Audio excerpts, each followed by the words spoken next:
Hey, good day to you. This is Todd. I'm a regular dude walking in the Word.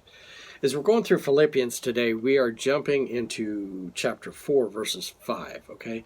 And we're just doing one verse. And it's the title of today, it's Let Your Gentleness Be Evident to All, okay?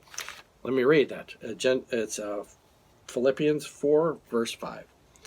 It says this, Let your gentleness be evident to all. The Lord is near. There it is, okay?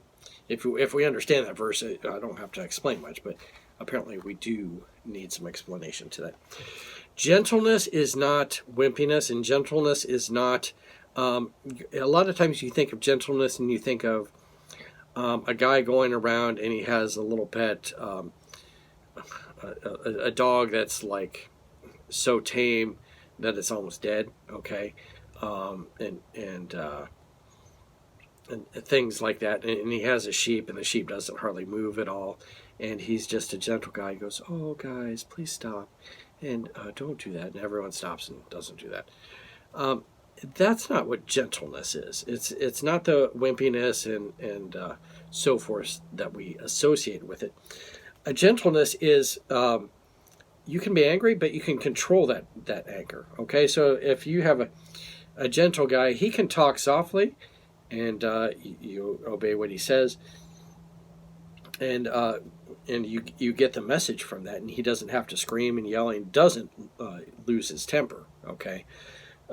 So there's been different people that I've met in my life that have a spirit of gentleness, and you want to listen to them because what they say matters, okay? And it's important, and they're not yelling and screaming when they're doing it, and beating you up or anything else.